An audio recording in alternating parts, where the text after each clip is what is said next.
if you have anybody that should have been on this call, whether they're with our company or not, absolutely send them to the MAPS YouTube channel where they can find the recording of it. Also want to introduce Joe Quattrucci, who is my co-host today. We were both at Mega Camp. We collaborated with all of our notes to bring you the very best. I thought there were some key takeaways out of Mega Camp, but we're also going to tie the key takeaways with a strategy that we heard from the speakers there. There were over 300 speakers that Jay, Jason, and Gary interviewed for Mega Camp. So these are really, really strong strategies, and we will love to see you incorporate them. So Joe, let's get started and take them to the slides. All right, let's jump in. And at any time, we'll definitely have time at the end for questions. But also, if you have questions that you just want to type in the chat box, I do have my director of marketing on here. I've got my director of events and Joe, and we will be monitoring the chat box. So first, strongest strategies for Mega Camp.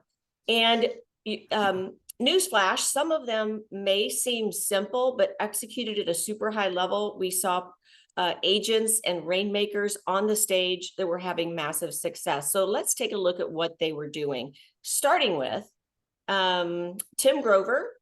So if you maybe go to slide 1, Joe, Tim Grover, who wrote the book Winning, talked about at the summit. So this is a sneak peek for you, because this was actually not at Mega Camp. It was the day before at the CEO Summit. Tim Grover was one of the speakers. And he talked about the fact, Joe, you and I have talked about it, about are we interested in real estate or are we committed? Exactly. And he said it a little differently. He said, are you interested in what you're doing, or are you obsessed with what you're doing? And then there's another guy on our team, and he put it this way, because he's from Australia and had never heard the joke before. Are you going to be the chicken or the egg? Because the chicken or the pig. The pig is committed to breakfast, right? The chicken, not so much. So I think the point is that whether you listen to Michael Jordan, which Tim Grover was his coach for 15 years, or you listen to Michael Phelps, who won all the medals, or whether you listen to the agents who were on stage at Mega Camp, here's what I can tell you. They do not allow themselves to be sidetracked by people who don't want to do what they want to do. They don't allow themselves to be sidetracked with voices in their head telling them why it can't be done. And instead, they just get after the activities. And from my perspective, and what I heard Tim Grover say, is winning isn't normal for most people, but for winners, losing is not normal. I thought that was an interesting way to put it. Losing isn't normal for big achievers. So my takeaway from Tim Grover, and then I'll throw it to you, Joe, to see your thoughts, was in order to succeed at the highest level, you must be a killer and you must be obsessed with winning. Yeah, Kristan, we see this every day at the real estate office, right? We see the agents that are at the office, ready for success, making their phone calls no matter what, right? They're updating their database no matter how they feel. They're doing the activities regardless of the weather. They're obsessed with the outcome. They're not worried about the market. They're focused on the things that they can control and doing the activities and not allowing the distractions to distract them, right? They cut all that noise out and they stay focused on the task at hand, keeping it simple and prioritizing that top 20%.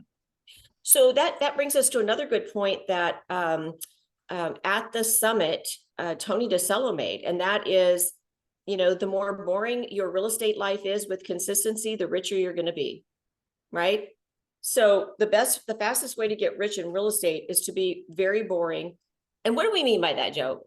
What does that mean? Well, boring means that consistent routine day after day of coming into the office at 8 a.m., opening up your CRM, practicing your scripts for 15 or 20 minutes, and then lead generating for 2 or 3 hours, or however long it takes you to reach the number of contacts you need to make in order to hit your income goal. Yeah, and what we saw on stage at Mega Camp is that the agents that were achieving at the highest level weren't trying to do 5,000 things. They weren't trying to be all things to all people. What we saw was people executing on the basics at a high level. And one of the examples of that was the geographic farming panel. and also the events panel. And when you looked at what they were doing, again, they were doing one thing really well. Or even the open house panel, where the gal said she was doing, the only thing she did was 500 open houses a year. That's it, that all. Now that seems simple, but we all know that running a 7th level open house is very different from having a cup of coffee on a Sunday and go, I think I'm going to have an open house. So it doesn't mean that the one thing doesn't have a lot of steps to it to have it at the highest level, but they're not trying to do open houses, do geographic farming, do for sale by owners, do social media, do internet lead gen. They're big rock, whether it be events, whether it be open houses, whether it be geographic farming. They had one thing that they were being uber focused on. Yeah, Kristen, it reminds me of the idea of plan the work and then work the plan. Right. And when it comes to Monday morning or Tuesday morning, when you're at the real estate office, that's not the time to be creative. That's not the time to think about what do I want to do this week. The time for that was over the weekend, so that when it comes Monday morning at 8 a.m., I am hitting the ground running. I am gaining momentum early in the week when my willpower is the highest, and I'm following the plan, even though that plan may not be super exciting at all times. Right. Get my 20% done, even if that's just the first half of the day. Then all the exciting things that I want to do and all the creative thinking I want to do can happen in the second part of the day after my 20% is done. Absolutely. Win the day by winning the morning. And I love some of the examples that were given here about doing one thing really well, even in the midst of maybe some roadblocks. And one of the guys on stage talked about the fact that he lived in a subdivision where the homeowners association would not let him door knock. And so he said, well, okay, if I can't door knock, then I'm going to have a neighborhood party on my front lawn every single month. I love it. He has stuff there for the kids, bounce houses, face painting, all that stuff. And for the adults, like, hey, go sit down and let us come serve you a drink or some cake or whatever. And a funny thing happened. He was doing it so well and so many people were coming. Now, I said, initially, everybody didn't come, but people were driving by seeing it. Then the second time he did it, they driving by, and then all of a sudden they start to correlate his email, like, come to our neighborhood block party with him. And then it was packed out. And funny thing happened. The homeowners association called him and he said, would you please stop doing these parties? He's like, why? And he said, because nobody's coming to ours anymore. Isn't that funny? Yeah. So, here he took a situation where he wanted to do door knocking, which is another thing that one of the panelists at Mega Camp does at a super high level. And he said, okay, I'm going to do a twist on it, and I'm going to do incredible neighborhood parties and have everybody come to my house. And he did them right on his front lawn. Yeah. What a great way to overcome a challenge, right? A lot of people would have said, you know what, the HOA doesn't want me to door knock, I'll find a new neighborhood. All he did was improvise. You adapt, right? Where there's a will, there's a way. So figure it out. Think outside the box. Be creative. I love his pivot, a very simple pivot. And, I don't want to speak for him, but I imagine it's probably much easier and much less time consuming to host one monthly event than him actually going and door knocking. So it ended up being a blessing for him also. It's oftentimes the thing that people mean for that to be a challenge for us end up being the thing that really catapults us that we would have never thought of had we not had the roadblock. Right. There's a gentleman there who spoke also, Ryan Holiday, at the summit. He wrote a book, The Obstacle is the Path. And so sometimes that very thing, that obstacle ends up being the path. And I thought that was such a great way of just showing overcoming something. And he, also in that same context about, hey, get rich by being boring. I heard a lot of folks talk about, I might have, rather than having these huge, big goals, instead, I want a really small focus. And what I took away from that is you can increase the quality of your leads and your conversion by just narrowing your focus to a few things and to get people moving forward towards you on a consistent basis. That's exactly what that guy did. Yeah. Last thing I'll say on this is it's almost like if you were to ask most people, hey, would you be willing to trade 2 or 3 hours a day doing something you don't love in exchange for hitting all of your financial goals? They'd be like, yeah, of course. Like, it's a no-brainer. So it's almost like a decision we can make in advance. If I don't love prospecting, if I don't love knocking on doors, number one, lean into your strength zone to find the lead gen lever that's going to work best for you. And even with that, just tell yourself, am I willing to do this for 2 or 3 hours a day or however long it takes in order to be financially free? And most people, when they think about financial freedom, that's far more attractive to them than the pain of making a few phone calls.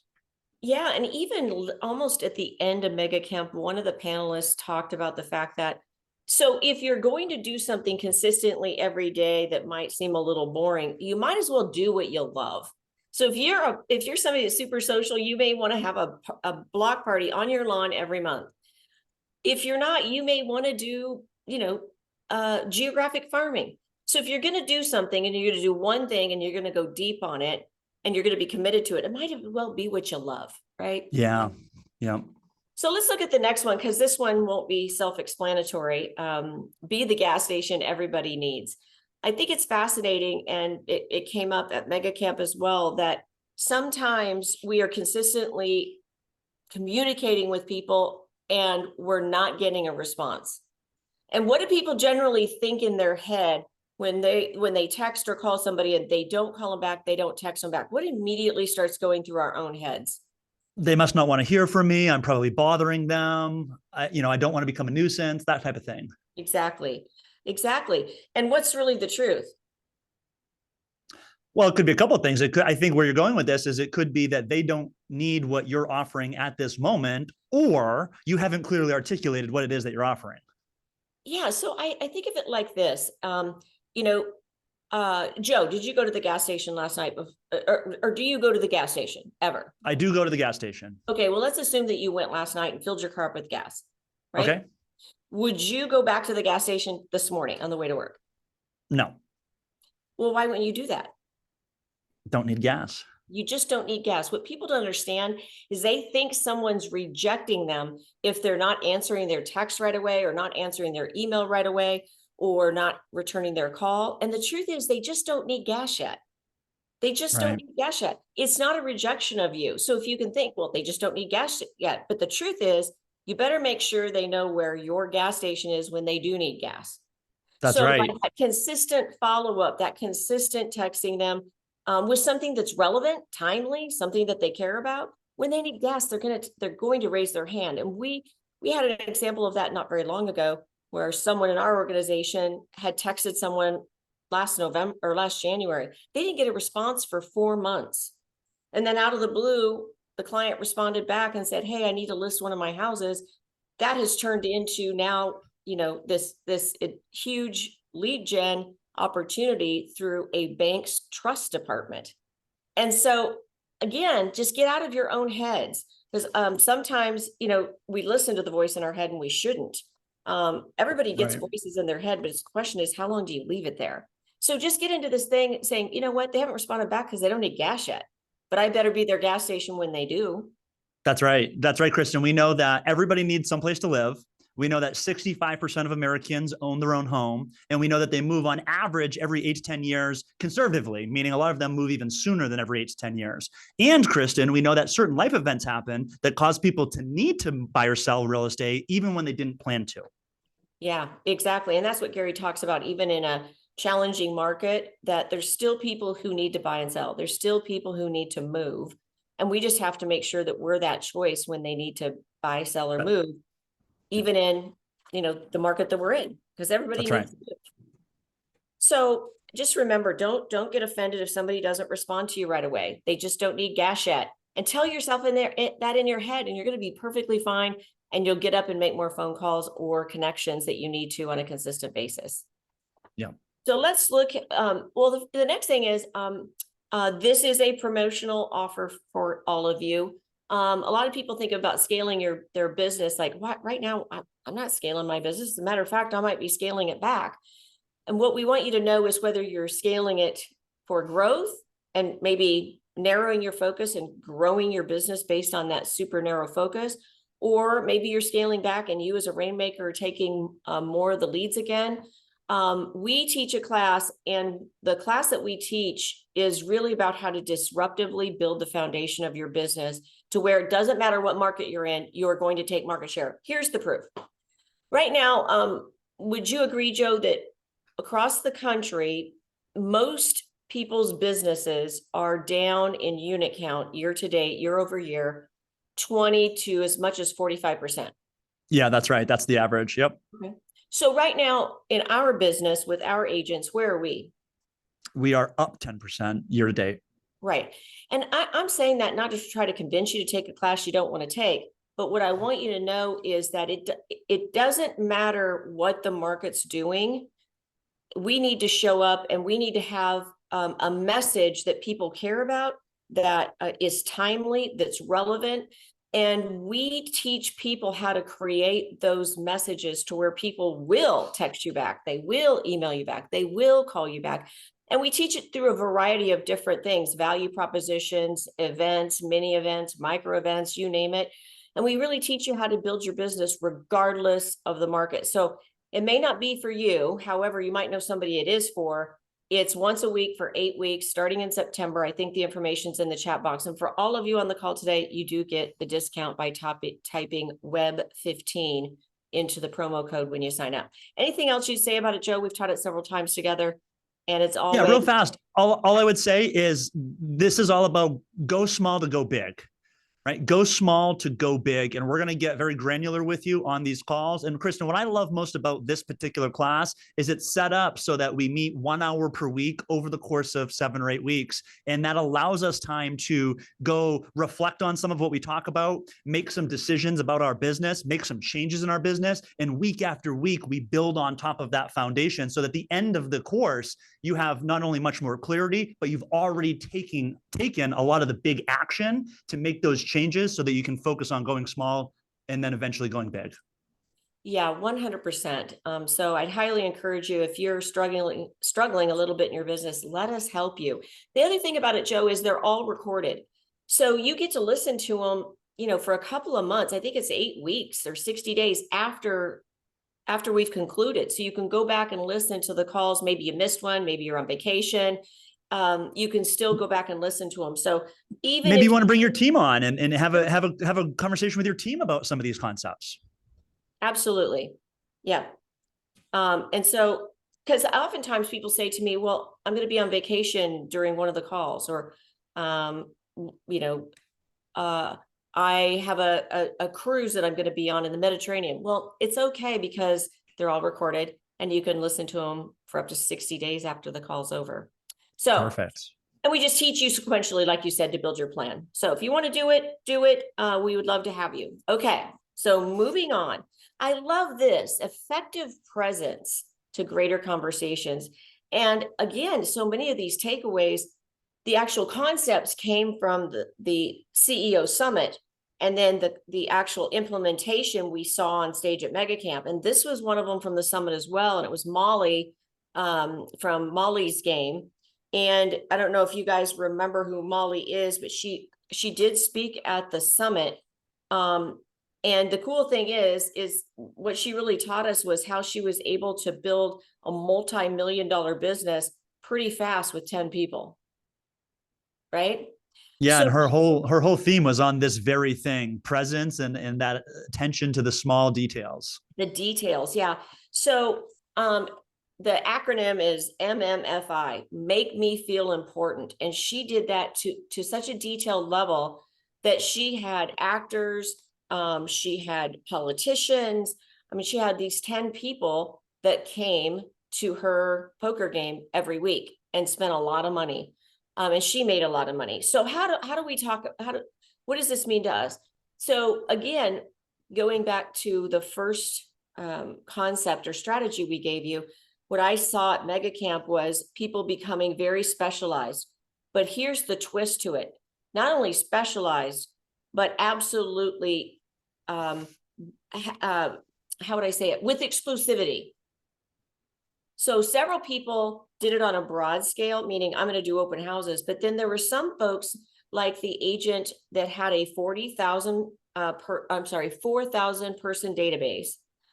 And yes, they were touched electronically, but she really took 50 people and she did an event with them every single month. She called it her ladies' night out, but this just wasn't any ladies' night out.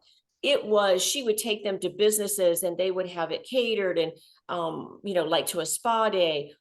She had all these events that were done to such a level and such detail that everyone felt incredibly special. So much so that she had a waiting list that for people that wanted to be part of her 50. And she would just tell them, I have to wait until somebody isn't part of the group anymore. The way that you stayed part of the group is that you referred her business such that she could identify at least 2 transactions a year that came from you. And if you didn't, she didn't tell you were out of the group. She just kept calling and inviting you. There's your something, right? And so she knew that by doing that, she would end up with 100 transactions a year minimum. She was at a high price point. So she did $100 million a year last year from those 50 people doing a ladies event with them once a month. That's taking specialization with events and taking it to a whole nother level in terms of not only it being specialized, but also with exclusivity. Like everybody had promo. It also ties back to something you said earlier, Kristan, about doing things you love doing, right? She talked about how she loved getting the girls together. She loved the one-on-one and the FaceTime and in a group setting and connecting people with people and introducing them to each other. She loved doing it. And so it made it a really easy part of her, her monthly rhythm. And she got the result from it. She was intentional about the way she did it. And so it makes me think, and it makes, what is the thing that you love doing that you can do with more people a little bit more intentionally? Well, no, if you remember, like there were several examples of this. There was one guy that did I'm going to say what was said on stage, a badass party. And he did it every single month. And when you came to it, you had to pay $50 to get in.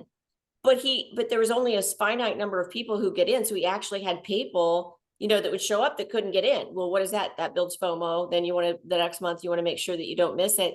And it was just fascinating. So the people that would come into his party, and again, these weren't just normal parties. They had, obviously food and drinks and things like that and party favors. But he said people went into 2 groups all the time. One group would be this highly social group over here, being highly social. And then the other group were the people that watched a highly social group. And he said all night, all he did was go back and forth between the 2 groups, telling the other group how crazy the other group was. And he said, a super majority of his business came for that. Now, I'm oversimplifying it, but they actually have 1-pagers on every single one of these presentations from Mega Camp in a book that you can buy for $20. All you have to go is, go to our KW Connect and you can buy the book. But so each one of these, all the details for what we're kind of giving you an overview are there. And so again, I just loved it that here were all these ideas. Do you remember the guy, he had wanted to play in the NFL but he blew out his knee. Yeah. And so he decided that he was going to create kind of a NFL after seasons club, if you will. And again, this guy was from the Summit. And he said that when he did it, he actually ended up with a waiting list. So he could only have 500 members come after the NFL season to his NFL system, workout season, club, whatever. He has 718 people on the waiting list, including his brother that waited too long to sign up. Right. So again, what he did is he just created a cool place for people to go and work out, but it was with all the names, right? Everybody wanted to rub shoulders with him. So they would pay money to actually go to his event so that they could be around all those super important people that were being incredible on the football field. And everybody who wanted to get better wanted to go there. So they became members of his club, if you will. And he has 718 people on the waiting list. It's just crazy. And he was doing what he loved. Again, it's back to doing what he loved.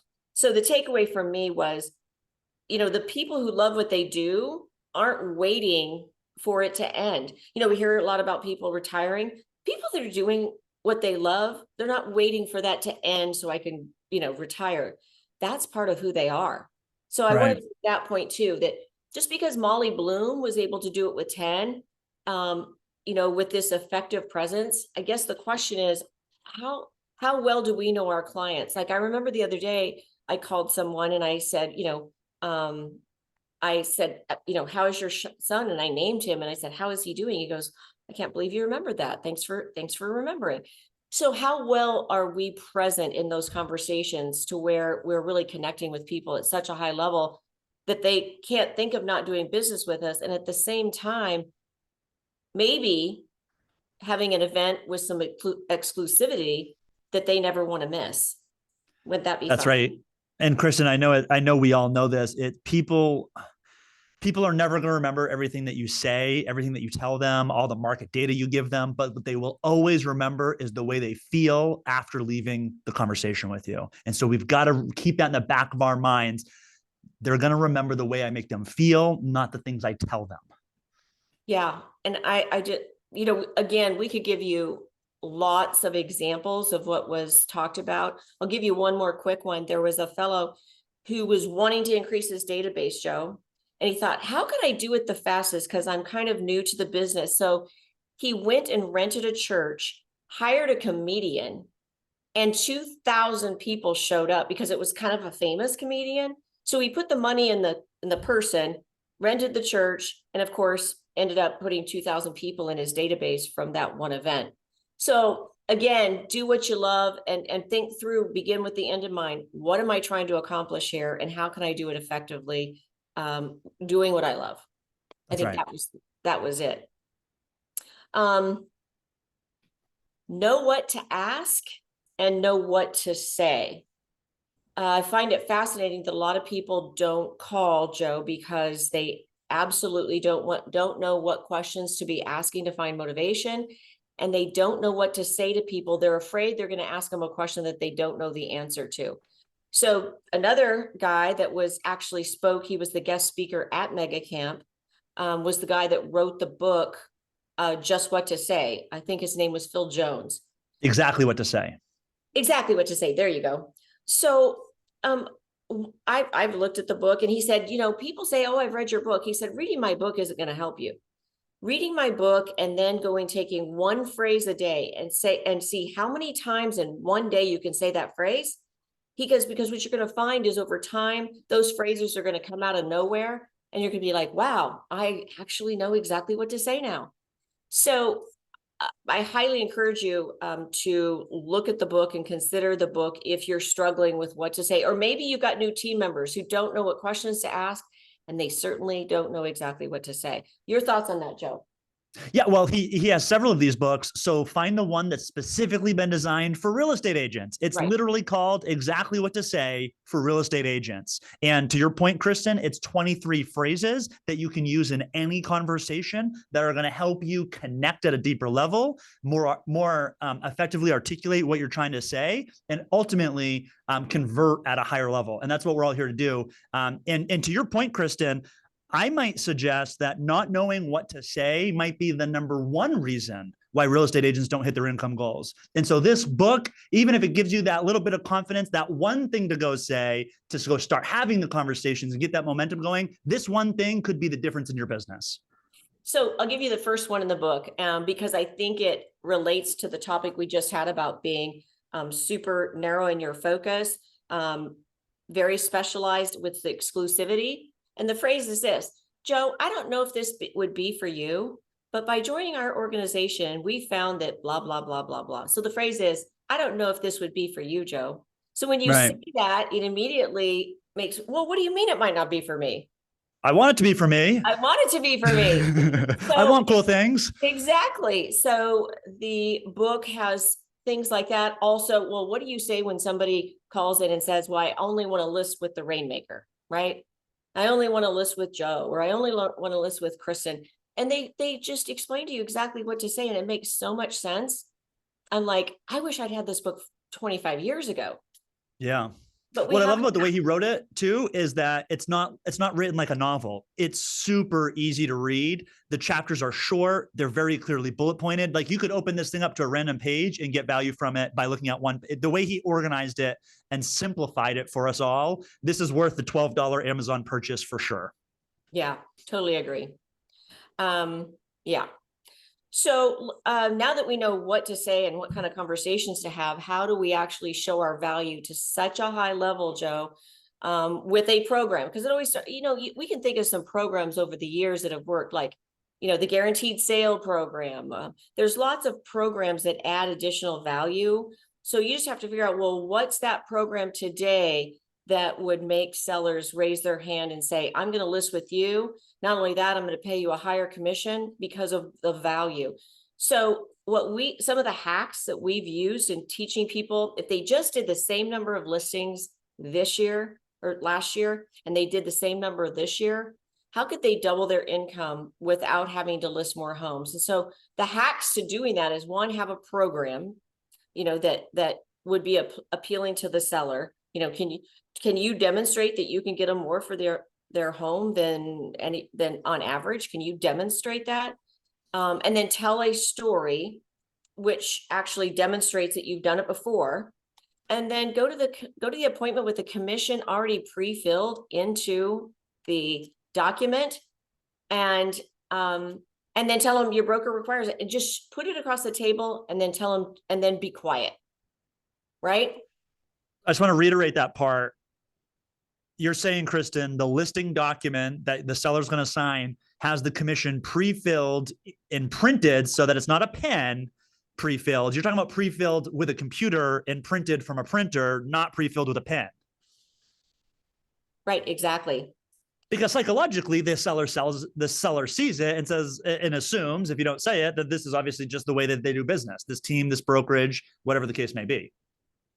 Exactly. So I think that again, when our folks want us to tell them exactly what to say, we give them the little hacks. Do this, this, this, and this. And what ends up happening is, it's kind of like the 4-minute mile. For years, no one could run the 4-minute mile. What happened after somebody did it? A whole bunch of other people did it, right? The Roger Bannister story. Right. So that's I think the whole point is, most people don't think they can ask for a higher commission. It's usually because they cannot articulate their value to the seller. So if you can help them articulate their value to the seller, and again, this just gets to narrowing your focus that we heard throughout Mega Camp. This is another hack to not having to do more, but to take what you're already doing and get a higher commission because of the value that you're offering that no one else is. And being able to demonstrate that to a seller, and then just slide the listing agreement across the page and let them sign it and be quiet. Yeah. What a concept. So Joe, are we able to help agents with those hacks actually double their income? Well, it's been happening, right? Over the last 90 days, this has been a big focus on our team. And we've had several agents take several listings at a much higher percentage than might be considered normal. And so while the total number of transactions they do might be the same or less than last year, the gross commission and the net commission ends up being as much or more than last year by this one thing, by making that 1% or that 1.5% improvement on the list side commission. Exactly. It's a beautiful thing. So a reminder again about the scale class, because this is some of the topics that we cover in scale. Like, how could you have such a disruptive value proposition to a buyer or seller that they would want to pay you more without hesitation? So that's what we need. When we talk about disruptive, we're not just talking about a disruptive message to get people to move towards you, but also just disruptive hacks to get you more money, to help you show your value to your team or to your buyers and sellers. So again, if you're interested while you're on this call, you can certainly sign up and get a discount. So let's go to the next one. If I could just make one comment on this, Kristan, I know you probably won't brag on yourself, but you've been selling real estate now for 4 decades. And I bring that up because the market is changing. The market is evolving. And, one of the concepts you've taught me is, especially during times of uncertainty, you want to follow somebody who has a proven track record, who's been here before and who has survived the storm. You've obviously survived a lot of storms. And so the point I'm making here is, with the uncertainty in the market, why not get 8 hours of small group time with somebody like Kristan, who has weathered the storm over and over and over, who has proven concepts, right? I don't worry at all about our business and whether or not it's going to survive the storm. I know it's going to survive the storm. And so if you're in that position on your team where you're looking at your income, you're looking at your expenses, you're looking at agent production, and you're like, oh gosh, this feels a little uncertain, follow somebody with that proven track record. And this would be a great way to do that. Yeah, and I would just say this, and I'm not, it's just a fact, not bragging rights, but there hasn't been a shifting market that we've ever been through where we haven't actually taken more territory, because we're, when you've been here before, you kind of know exactly what to do, and then coming up with the messages that are going to make sense for the market that we're in, I think is really the secret sauce to making them super disruptive, to where people can't take anything away from you, but you can sure go take someone else's business. Love it. Okay. The who matters. So this is number 7. What do we mean by that? So Gary said this on stage, and he said, and this was at the summit that he said this. So a lot of this stuff came from the summit that most people didn't get to go to. He said, it's one thing to have to be highly skilled. It's one thing, like we said in the beginning, to be a killer, but you've also got to have integrity. And my takeaway from that, Gary said, if I had a team member that was on my team here at KWRI, and they were highly skilled and they were a killer, but they didn't have any integrity, he goes, I guarantee you they're going to kill me. And he said, unfortunately, he's had people before that were killers, that were highly skilled, but they didn't have integrity, and it ended up actually slowing the company down because they had to do a massive pivot. So when we say the who matters, we're talking about not just skill and that killer instinct to go get things done, but also, do they have the integrity to do the right thing when nobody's looking? That's what Gary's talking about. He used a phrase called, is it we go or is it me go? So are they such killers and skilled that all they care about is themselves, or do they have integrity that matters? And are they someone who, wants to be part of a culture that it's we go and we go together? That's right. So he That's spent right. a lot of time on it, and I really hit for me, like, yeah, if they're skilled and a killer, they're going to kill you if they don't have integrity. And thinking about this from, the perspective of the market's evolving, right? And many of us are cutting expenses, right? We're being at least mindful of our expenses. That might mean that you have fewer staff members than you did a year ago, right?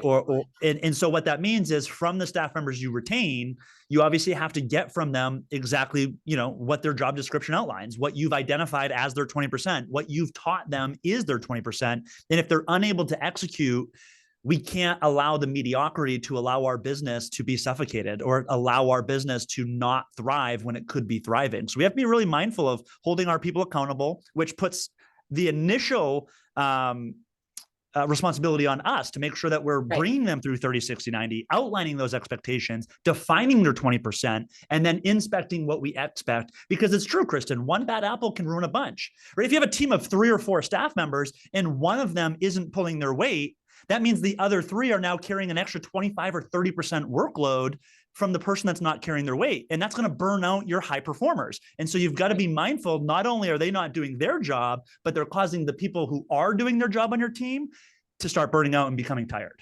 Well, and we've actually had that happen recently, right? How did that feel? Not great, pulling extra weight when we're already pulling a lot of weight. Right. So here's the key point. If you don't get rid of the bad apple, you're going to lose a good person. Yeah. So it's important to be mindful of that. Now, don't leave, because we have 2 more bonuses for you. So those of you who stayed on the call, we have 2 more bonuses from you from Mega Camp. The first one is Be Coached. Not only did they talk about it, Tony DeCello talked a lot about being the masterful coach that he is at 83 years old. But they had a panel on it at Mega Camp as well, about how important it is to have a mentor and someone coaching you who, we call it being accountable. What I would say is, do you have someone who's going to call you on your excuses? Call you on your BS. And so the takeaway from me from listening to Tony DeCello, as a coach, he said this: as a coach, there will be days that you're not going to like me. There's going to be days that you do like me, but I'm going to get you to your goal. So Gary said, if your coach is your best friend, do best friends say the hard things? Probably not. So make sure that you have a coach that there'll be days that you like them. There'll be days that you don't like them, but they're going to get you to your goal. They're not going to allow your BSs and your excuses. And interestingly enough, I would say that, going back to some of our earlier points, Joe, about listening to what they want and helping them get where they want to go. And you as the coach, and if you're the rainmaker, you are the coach, you as the coach being just as bought into their goals as they are. We did a survey of our people, and what we found is that our agents aren't asking for more systems and more things to do and more programs and more lead gen. They weren't asking for that at all. What were they actually asking for? Are you asking me? Yeah, I mean, they were asking us to help them have the hacks of exactly what to say, having the hacks about how do I get more people moving toward me. They weren't the hack about how do I have more confidence in what to say. So they weren't asking us to give them more things to do. They were asking us to help them narrow their focus and help them get to their goal by basically telling them what to go do, telling them how to say it, and then circling back with them and helping them with any objections. Right. That was a lot of it. Well, and the objection to this might be, Kristan, well, I don't have the money. And I'd love to hear your response. My response would be, I don't know if you can afford not to have a coach right now. I don't know if your business can afford for you to not have somebody ensuring that you're creating a business plan, that you have your clear priorities set, and that you're taking action toward those priorities every single day, doing the activities daily. And that's what a coach can do. And if spending $1,000 a month or whatever the amount might be means that I follow through with the activities such that I'm allowed to stay in business, such that I earn the right to stay in the business for another year or two to get through this market and then start thriving on the back end. What a gift, right? What a good investment in yourself and in your business. What a gift. I agree, because Gary says it all the time. We've heard it a bazillion times that nobody succeeds alone, and everybody needs a coach, and everybody needs people calling them on their BS when they need to, pushing them when they need to, and just as bought into getting them to their goal as they are. Yep. And most of us aren't going to be that hard on ourselves. We're not going to push ourselves that hard by ourselves. That's why, we teach Atomic Habits, and that's why you meet someone at the gym if you want to start going to the gym. You don't just go, oh, I'm going to start going to the gym tomorrow, because you'll come up with every excuse on the planet to not do it. Right. That's right. That's so, right. They also talked about triggers and just making sure that you do have triggers to remind you. Maybe it's a band on your wrist to remind you, and every time you do a phone call, you move it to the other side, like triggers to remind you to do what you need to do. And then at the same time, changing those triggers every 90 days, because you get used to them and maybe not pay attention to them. And then tell people what your triggers are and what they mean, so that they'll hold you accountable if they aren't seeing you follow through. And so they don't think you're crazy. And so they don't think you're crazy. Well, Jason Abrams gave an example of that. He says he has a humongous picture of Mark King on his front door. He said, because I know I need to help him get where he needs to go. And I walk in the door every day, look at his face and go, I'm on his team, and I'm going to help him get where he needs to go. That's a trigger, right? And so in 90 days, he'll probably, need to change it to Gary's face or something. I don't know, but, but being willing to be coached along the way so that you get where you want to go. So you don't, so that someone's calling you on what you're doing right, and also on what you're excusing away. What I found, I'll just end on the coaching part on this, is that people who don't want to be accountable will get on the call with you, but they'll talk about everything except what you want them to, and they will constantly, go in the other direction. So a good coach will not let you do that. They'll say, wait, back to the question. We're not moving on until we answer that question. So it's not always comfortable, but it does get us to where we want to go. And then the final bonus strategy is live happy while hustling. Where did this come up? Gary talked about the fact that they did 300 interviews with rainmakers at Mega Camp, before Mega Camp, and that everybody's talking, Joe, about the grind, how hard they're working, how many challenges they have, the hustle. He said, but not one person said they were happier than they've ever been. And he said, it got me to thinking, what does happiness look like? And he said, most people think of happiness as like, I'm going to be happy when I'm going to be happy when I get this. I'm going to be happy when this happens. And he says that's very conditional and can be true, but there's really two other pieces to it.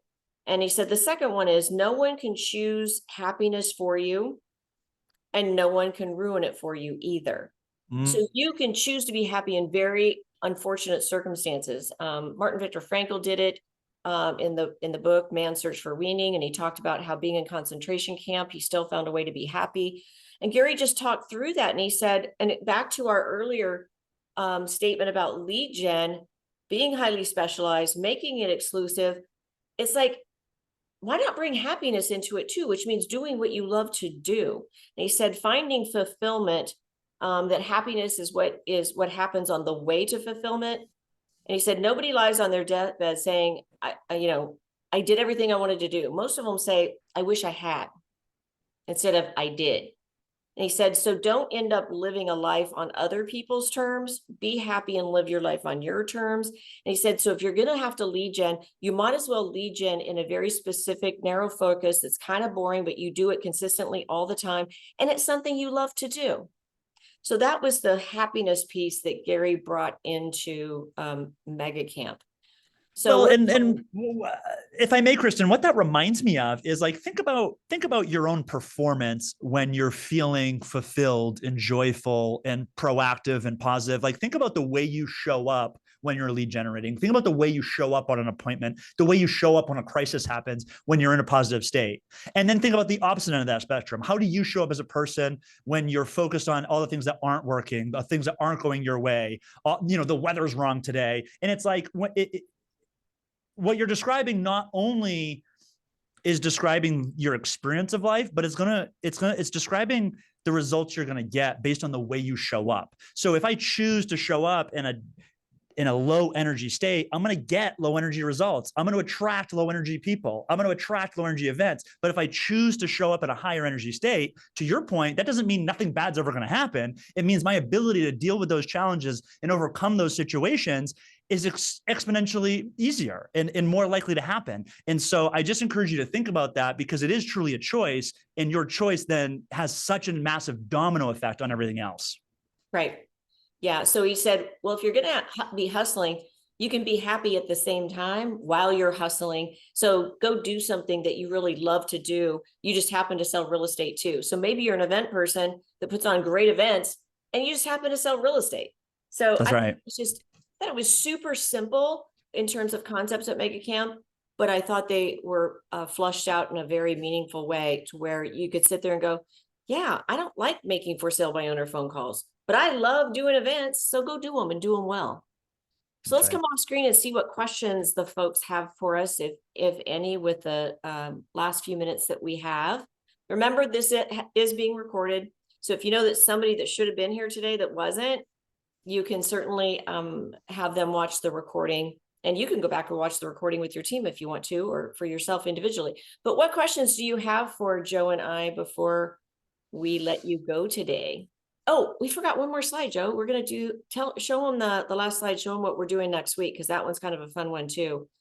Gary, yeah, next week, the 12 people mistakes that a CEO makes. And Gary, he taught me what those 12 words, what those 12 are. I'm going to share them with you next week on September 7th. So I'm sure it's going to be in the chat box, but that's a webinar that we're doing here next week. So Joe, questions you guys have for us that we can answer?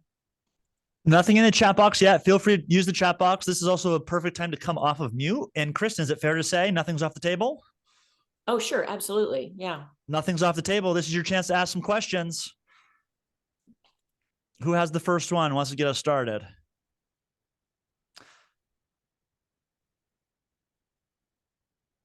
Anything at all? They're probably like, just don't call on me, please. Cole wants to know in the chat box, what are some examples of micro events? Great question. Yeah. Great question. Some of the micro events that are being done, and again, they're always specific to what's going on at the moment. So one that was done here recently was delivering pizza to their top 10 people, that are their VIPs, and they just called them and said, hey, it's Saturday. I know you're probably watching college football. I'm going to deliver a pizza to your family. Would you like pepperoni or cheese? It wasn't complex. And so they did it for their top 10, and they did it on a Saturday and a Sunday, because here's what they found what happened. If you think, oh, go deliver 10 pizzas, that's not going to take very long. First of all, you want them to be hot. And so they were literally going back to the pizza shop. But here was the other thing. When they got to the house, the doorbell rang and you're standing there with a pizza for them. What do you think that homeowner did, Joe? I imagine they invited him inside. Exactly. Exactly. So now they're inside, and now they're like, hey, have some pizza with us. And the conversation is the conversation, which makes it super easy. And I think that's the cool thing. Those are some of the micro events where you can connect with your VIPs, if you will. And it's a true connection, because we know that we connect much better when it's face to face versus any other type of connection. So that's just an example of one of them that was done here recently. There's also one time when gas prices were super high, they did a drawing with their top 10 VIPs again, a drawing for a $500 gas card. Yep. And what was cool about it is, over time, it's kind of like Pavlov's dog. The agent was calling their VIPs once a month with some sort of, cool thing, pizzas or a drawing. And what was fascinating, Joe, is over time, what do you think happened when that agent would call their VIP? Do you think they answered? Oh yeah. Yeah, They're over looking time, for they another answered every prize. single time. Right. They're like, did I win? Did I win? Did I win? Yeah. So it's again, doing things at first of all, it was timely. Gas prices were soaring. It was meaningful. When you have to go to and your car or your SUV takes over $100 to fill up, that was like, and it was also a way to have conversation with them and connect with them, so that nobody gets between you and your database, because your database is your business is your database. So I thought, so we don't, I think in the back when I was younger, we tried to take our marketing calendar and plan out every single thing we're going to do for the year, right? But the problem with that is the market changes. So if you want to be super relevant, you just say, we're going to do something every month. We just don't know what it's going to be. We'll plan it the month before based on what's going on in the market, based on what we're hearing from our clients, based on what their challenges are and what their needs are. And that's what makes it really fantastic. Yeah, I would just add to that, much like Cole said, his second part of his comment was, we always think we have to have a big planned out event. I used to think that too, until I joined Kristan, and you've actually taught me the exact opposite. It's sometimes far more meaningful to do an exclusive event, back to one of our earlier points, for only your top 10 or top 20 people.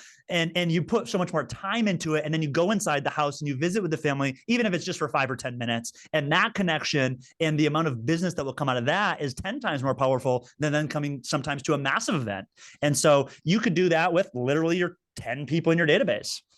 Yeah. And what I loved about it is, I know some people think they heard that gal that does the ladies' night out with 50 people every single month. It might seem overwhelming, but she probably didn't start with 50.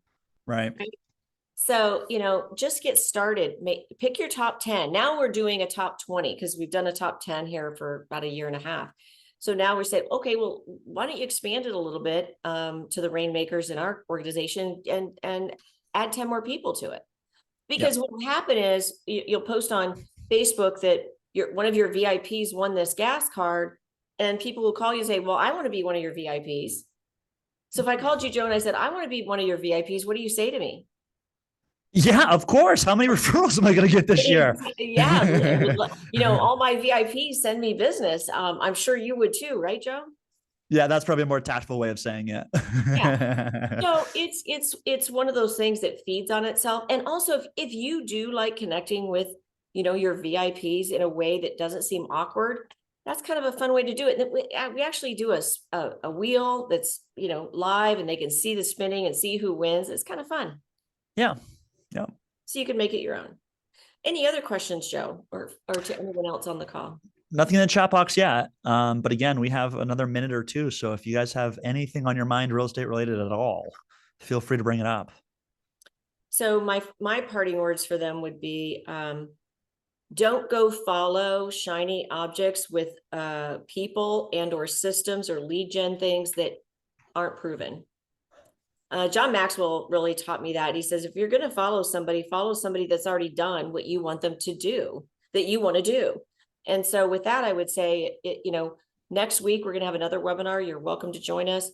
And just make sure that you're following a proven track record of a person that's already done what you want to do.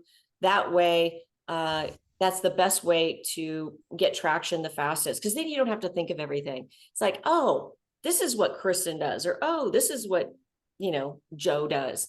So that would be my advice. Follow someone who has a proven track record and has already done what you want to do. And you can go get that playbook, and that will help you with all the details.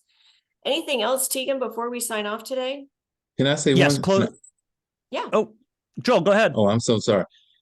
Kristan, if I can ask, what's the one thing that you got out of Mega Camp that you said, I'm going to go back and execute when I go for the remainder of the year? Narrow our focus even more to only what matters. We're just super narrow on our focus and our lead gen. And basically helping people know the tactical things of what actually to say. What are the hacks to getting a higher commission? What are the hacks to getting the listing? What are the hacks to getting people moving towards you? So don't get fancy, just be relevant and timely. And so coming up with those MOFIRs. So for us, it's just absolutely narrowing our focus. Yeah, Kristan, it reminds me of the could-do list and the should-do list, right? The could-do list for all of us could be 10 pages long if we wanted it to be. Right. The should-do list, the things that move the needle in our business, is typically only one or two things. Exactly. So that's what she means when she says focus, narrowing the focus. Kristan, my last statement, closing thought, be the kind of leader that learns for doing sake. Be the kind of leader that shows up to this kind of call so that you can do exactly what Joel just said and go take action on your business starting right now today. Don't just learn for learning's sake, learn so that you can go start making a positive change. 100%. Thank you everyone for joining us today. We'll look forward to seeing you again. Bye-bye. Thanks everybody.